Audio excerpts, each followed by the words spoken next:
Now let's just discuss the heredity. What is heredity? The transmission of characters from the parents to their offspring is called hereditary. कुनै पनि characters that passed on from their parents to the offspring, नानीहरुमा, that we call it as heredity. Okay.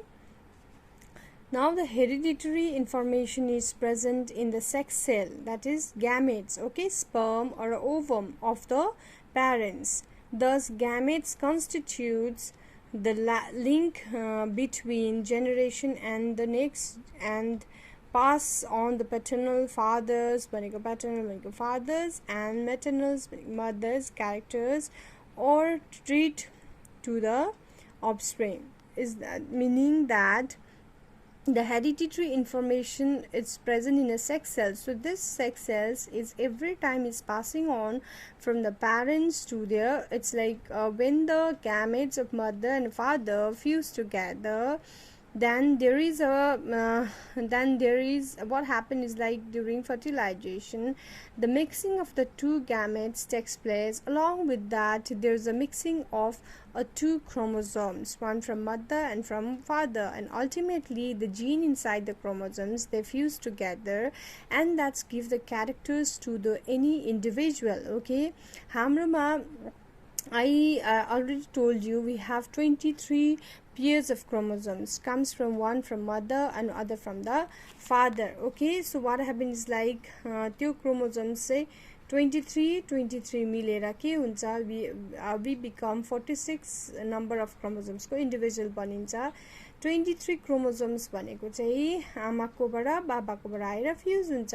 So त्यसले गर्दा तिमी एउटा fully develop organisms बनिनु जान्छ. Okay, अनि variation के हो त? भेरिएसन भन्दा चाहिँ तिमी एउटा मान्छे भयौ तर you are not same as your parents. Okay, you may have some similar characters जो हामीले प्यारेन्ट्सको नानीहरुमा देख्छ, तर त्यही भिन्नताले संसारमा मतलब भिन्नता सिमिलरिटी छ हाम्रोमा तर we are not same. So that variations makes us so unique. Even your child or like even you are not same as your parents because that is a uniqueness. So it shows like every individual is unique in this earth. Okay, so this is variation. के हो भन्दा the differences in the characters among the individual of a species. एउटै species भए पनि कतिवटा भिन्नता देखिन्छ, त्यसलाई नै भनिन्छ हामी होमोसेपियन्स हो सबैजना. तर हामी every none of a individual in this earth is same है, अब सेम छैन. So that is why we are all a unique, every individual. Okay,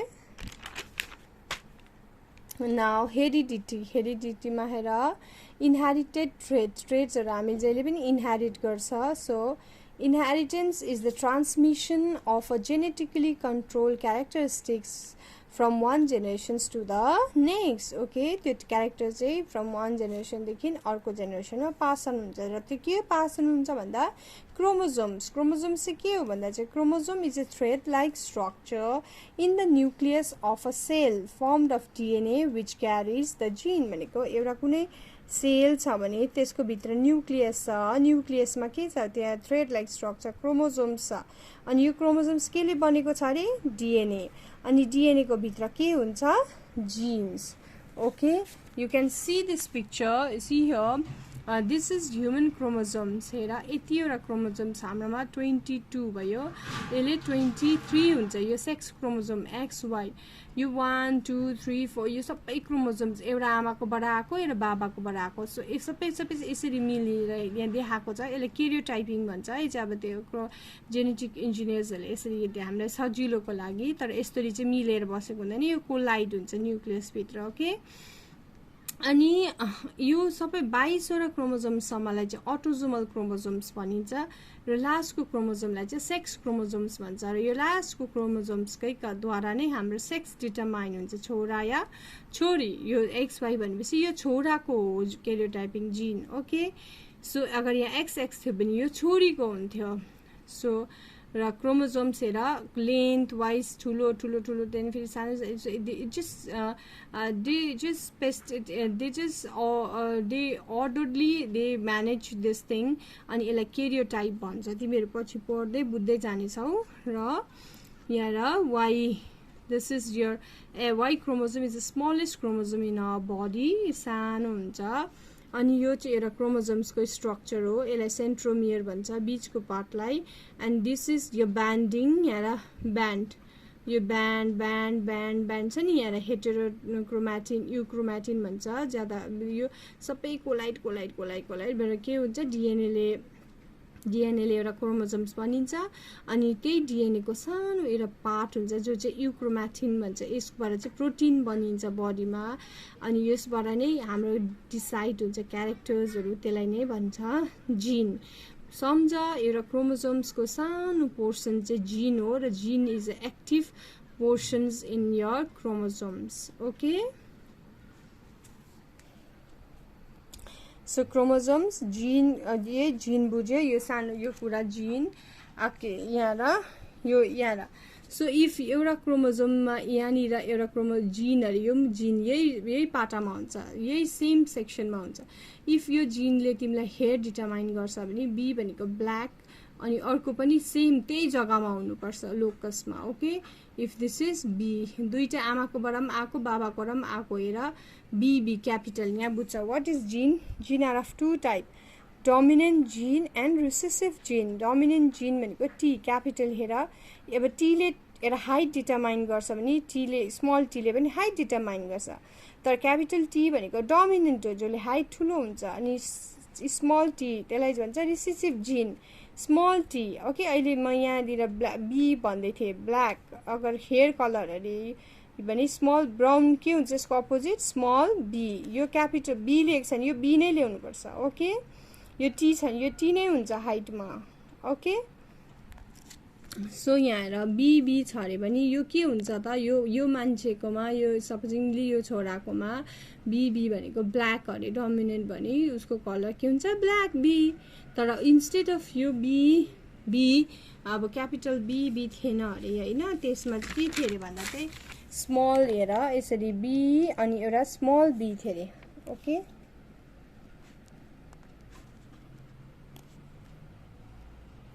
capital be small be छ भने यो भयो डोमिनेन्ट जिन हो यो रिसेसिभ जिन हो होइन क्रोमोजोम आमाकोबाट आएको रे बाबाकोबाट आएको तर यो क्यारेक्टर चाहिँ कस्तो हुन्छ त भन्दा क्यापिटल बीले चाहिँ जित्छ उसको ट्रेड के हुन्छ बी चाहिँ डोमिनेन्ट भएको कारणले उसलाई एक्सप्रेस हुनु दिँदैन र उसको बाहिरको हेयर कलर के हुन्छ ब्ल्याक बी चाहिँ डोमिनेन्ट थियो भने अगर यो चाहिँ बी चाहिँ ब्ल्याक अरे यो चाहिँ ब्राउन हो भने के हुन्छ ब्ल्याकै हुन्छ तब ब्राउन कलर चाहिँ कब हुन्छ भन्दा चाहिँ जब स्मल आमाकोबाट पनि बाबाकोबाट पनि स्मल आयो अरे ब्राउन भने द्याट टाइम त्यो नानीकोमा हेयर कलर के हुन्छ ब्राउन हेयर कलर कुनै पनि रिसेसिभ क्यारेक्टर एक्सप्रेस हुनुको लागि चाहिँ दुईटै के हुनुपर्छ सेम हुनुपर्छ त्यही कारण यहाँ पढ्दैछु हेर डोमिनेन्ट जिन द जिन विच डिसाइड्स द appearance देखने of an organisms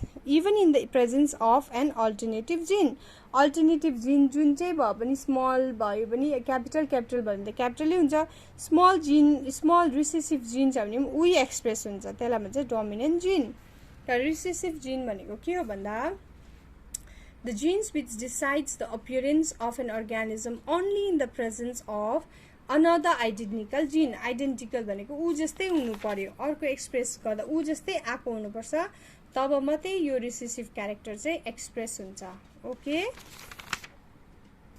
and the last thing today will be discussing this much and in our next class will be dealing with the मेन्डल्सको डिफ्रेन्ट क्यारेक्टर्स र next यहाँ के भन्दैछु भने आर Mendel okay Gregor Mendel he is the father of the genetics भनिन्छ उसले धेरैवटा एक्सपेरिमेन्टहरू गर्यो र उसले यो स्पेसली उसले पी प्लान्टमा गर्यो होइन किन पी प्लान्टमा गर्यो भन्दा चाहिँ पी प्लान्टको सर्ट टाइम के हुन्छ लाइफ स्प्यान हुन्छ र उसकोमा क्यारेक्टर्सहरू पनि धेरै भएको कारणले उसले ही टुक अ पी प्लान्ट किनभने पी प्लान्ट नलिनु हो भने चाहिँ पी प्लान्टलाई कति टाइम लाग्छ हैन अब पी प्लान्टलाई चाहिँ एक्सपेरिमेन्ट अर्को के अरू प्लान्टलाई लियो अरे एक्सपेरिमेन्ट गर्नु तर एक्सपेरिमेन्ट गर्ने रिजल्ट चाहिँ 1 वर्ष 2 वर्षमा आयो भने त त्यो एक्सपेरिमेन्ट कहिले सक्नु हैन सो पी को चाहिँ सर्ट लाइफ स्प्यान भएको कारणले र उसकोमा धेरैवटा क्यारेक्टर्स ट्रेटहरु भएको ट्रेट भनेको क्यारेक्टर्सहरु भएको कारणले जस्तै